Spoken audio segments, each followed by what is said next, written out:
ഇന്നലെ തിരുവനന്തപുരം കോർപ്പറേഷനുമായി ബന്ധപ്പെട്ട് കോൺഗ്രസിന്റെ സ്ഥാനാർത്ഥി പട്ടിക രംഗത്ത് വരികയും ശബരിനാഥിനെ അങ്ങ് ഉയർത്തിക്കൊണ്ടുവന്നിരുന്നു. പക്ഷേ ഇപ്പോൾ വലിയ തിരിച്ചടി ഉണ്ടായിരിക്കുന്നു. ആ തിരുവനന്തപുരത്ത് നിന്നുള്ള MP തന്നെ ശശി തരൂർ തന്നെ കോൺഗ്രസിന്റെ നിലവിലെ ഭരണകർത്താക്കളെ കുറിച്ച്, തലവന്മാരെ കുറിച്ച്, ഹൈക്കമാൻഡിനെ കുറിച്ച് വിമർശനം ഉന്നയിച്ചിരിക്കുകയാണ്. ഇത് ഈ തെരഞ്ഞെടുപ്പിൽ സ്വാധീനം ചെലുത്തുമോ? ശ്രീധരൻ ചോദ്യത്തിന് രണ്ട് ഭാഗമുണ്ടല്ലോ. ഒന്ന് ശബരിനാഥിൻ്റെ വരവ്, രണ്ടാമത് തരൂരിൻ്റെത്. അതിന് ശബരിനാഥിൻ്റെ ലളിതമായ വിഷയമാണ്. ആദ്യം അതിന് ഉത്തരം പറഞ്ഞിട്ട് ഞാൻ ശശി തരൂരിലേക്ക് കടക്കാം. ശബരിനാഥിനെ കൊണ്ടുവന്ന് തിരുവനന്തപുരം കോർപ്പറേഷൻ പിടിക്കാം എന്നുള്ള പ്രതീക്ഷയൊന്നും കോൺഗ്രസിനില്ല. ആകെപ്പാടെ ചെയ്യേണ്ടത് പിണറായി വിജയൻ്റെ പ്രസ്ഥാനവുമായിട്ട് LDF-നോട് ചേർന്നുകൊണ്ട് നിയമത്തിൽ ചെയ്തതുപോലെ ഇവിടെ തോൽപ്പിക്കാൻ കഴിയും. BJP പക്ഷത്തെ തോൽപ്പിക്കാൻ വേണ്ടി ഒരു പരിശ്രമത്തിൻ്റെ ഭാഗമായിട്ടുള്ള ഒന്ന്. രണ്ട്, ശബരിനാഥ എന്ന് പറയുന്ന വ്യക്തിയെ MLA ആയിട്ട് മത്സരിച്ച് മുന്നോട്ട് പോകാൻ കഴിവൊക്കെയുള്ള ഒരാളിനെ കോർപ്പറേഷനിലേക്ക് ഒതുക്കുക. കോർപ്പറേഷൻ കൗൺസിലർ ജയിച്ചാൽ കോർപ്പറേഷൻ കൗൺസിലർ, പിന്നെ MLA ആയിട്ട് മത്സരിക്കുന്നവന് MP ആയിട്ട് മത്സരിക്കുന്ന അവസരം കിട്ടില്ല. അടുത്തത്, ഇനിയും ജയിച്ചാലും കോർപ്പറേഷൻ ചെയർമാനൊന്നും ആവാൻ സാധ്യതയില്ല. കോൺഗ്രസിന് വിജയ സാധ്യതയില്ല ഇവിടെ. അങ്ങനെ വരുമ്പോൾ ശബരിനാഥിനെ എന്നേക്കുമായി ഇല്ലാതാക്കുക. അപ്പോൾ നിലവിലുള്ള 10 ആണ്. 10-ൽ നിന്ന് ഒരു 35-ലേക്കെല്ലാം പോകണം. അതെ, ഒരു കാര്യം അത്. രണ്ടാമത്തെ കാര്യം, ശബരിനാഥ് എന്ന് പറഞ്ഞാൽ ഒരു പക്ഷേ ശശി തരൂർ മാറേണ്ട ഒരു സാഹചര്യം വന്നാൽ ശശി തരൂർ രാജിവെച്ച് പോവുകയോ അല്ലെങ്കിൽ അടുത്ത ഇലക്ഷൻ വരികയോ ചെയ്യുമ്പോൾ തിരുവനന്തപുരത്തുനിന്ന് MP ആയിട്ട് മത്സരിക്കാൻ പറ്റുന്ന കോൺഗ്രസിന്റെ ഒരു ന്യായമായും കൊള്ള സ്ഥാനാർത്ഥിയാണ്. ആ വ്യക്തിയെ മുളയിലെ നുള്ളിക്കളയുക, ഇപ്പോഴേ നുള്ളി ഒതുക്കി മൂലക്കിടുക. ഇത് കോൺഗ്രസ് ചെറുപ്പക്കാരായ പല നേതാക്കന്മാരെയും ലക്ഷ്യം വെച്ചുകൊണ്ട് വിവിധ നിയോജകമണ്ഡലങ്ങളിലെയും സ്ഥലങ്ങളിലെയും കോൺഗ്രസ്സുകാർക്ക് വേണ്ടി പരിശ്രമം നടക്കുന്നുണ്ട്. കാലുവാരം കോൺഗ്രസ്സുകാരെ കഴിഞ്ഞിട്ട് അപ്പൊ ശബരിനാഥിനെ മത്സരിപ്പിക്കാൻ ശ്രമിക്കുന്നതും ആ പേര് പ്രൊജക്റ്റ് ചെയ്തിരിക്കുന്നതും സ്വാഭാവികമായിട്ടും ശബരിയുടെ രാഷ്ട്രീയ ജീവിതം ഇല്ലാതാക്കുന്നതിനും ഒപ്പം തന്നെ ഒന്നുകൂടെ ആലോചിച്ച് നോക്കിക്കോളൂ. പിണറായി വിജയൻ പക്ഷത്തിൻ്റെ ഏറ്റവും പ്രധാനപ്പെട്ട ഒരു പ്രധാനപ്പെട്ട സ്ഥലമാണ് ട്രിവാൻഡ്രം കോർപ്പറേഷൻ. അവിടെ ദിവ്യ എസ് അയ്യർ സർക്കാരിൻ്റെ ഭാഗമായിട്ട് പ്രവർത്തിക്കുമ്പം ശശി തരൂരിൽ നിന്ന് ഗൗരവമായ ഒരു പ്രതിരോധം തീർത്ത് പിണറായി അങ്ങ് പരാജയപ്പെടുത്തിയേക്കാം എന്നൊക്കെ കരുതി വന്ന് സാധാരണ മനുഷ്യന് അംഗീകരിക്കാൻ ബുദ്ധിമുട്ടുണ്ട്. ശബരിനാഥ് അടുത്തൊരു കാര്യം അവിടെ പറഞ്ഞിട്ട് ശശി തരൂരിലേക്ക് വരാം.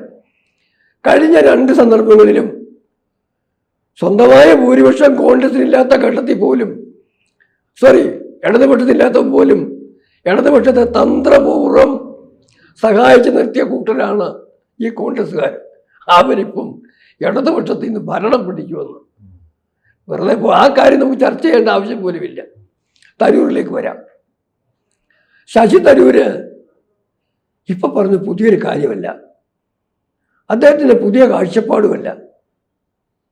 ഡോക്ടർ ശശി തരൂര് രാഷ്ട്രീയത്തിൽ വരുന്നതിന് മുമ്പ്, അതായത് ഐക്യരാഷ്ട്രസഭയിലൊക്കെ ജോലി ചെയ്ത് വിദേശത്ത് കഴിയുകയും രാഷ്ട്രീയത്തിൽ വരുന്നതിന് മുമ്പ് ഭാരതത്തിൻ്റെ ചരിത്രത്തെ ഒരു നോവൽ രൂപത്തിൽ, ആഖ്യായിക രൂപത്തിൽ എഴുതി.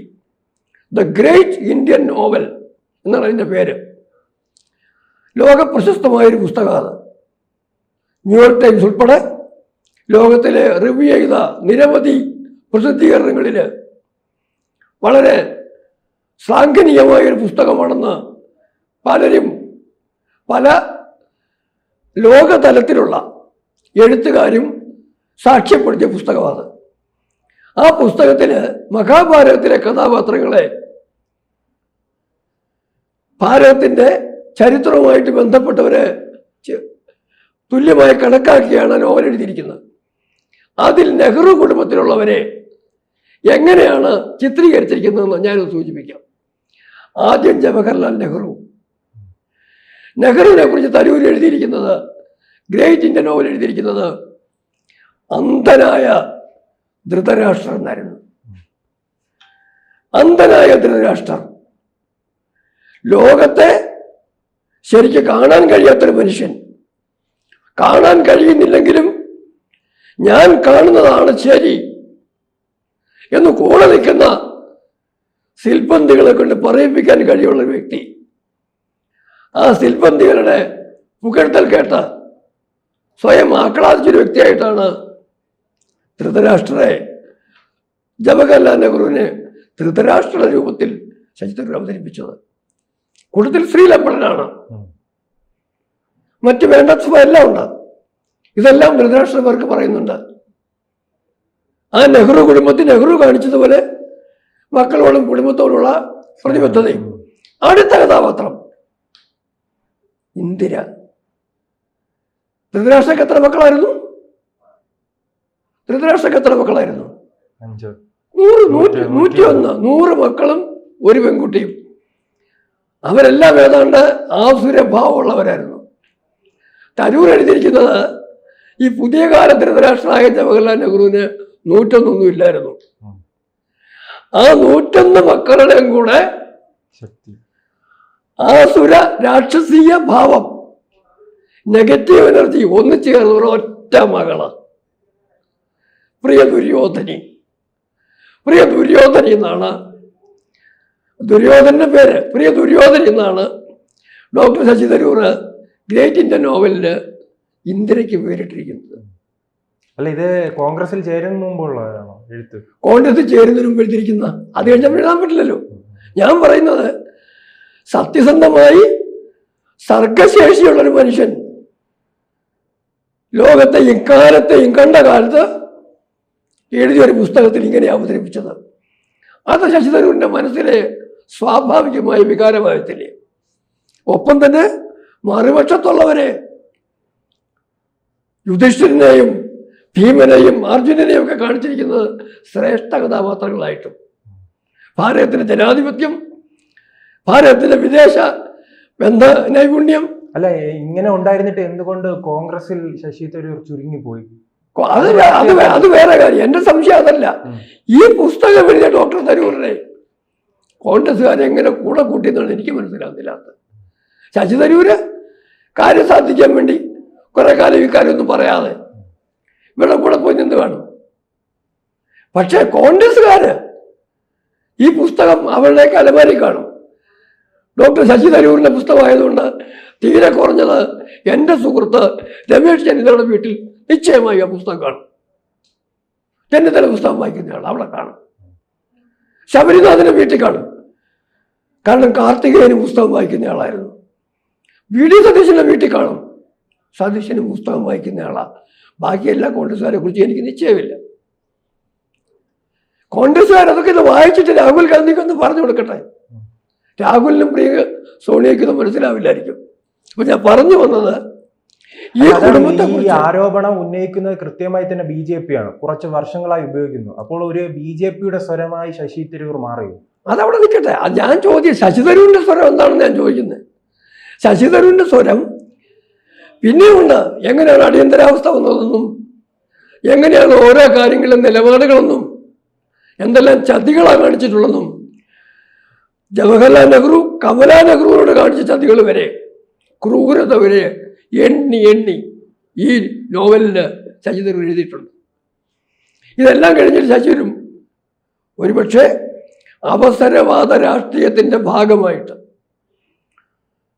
കാര്യസാധ്യത്തിന് വേണ്ടി, അല്ല അതായിരിക്കും ഇടയ്ക്കിടയ്ക്ക് പഴയ ഓർമ്മകൾ തികട്ടി.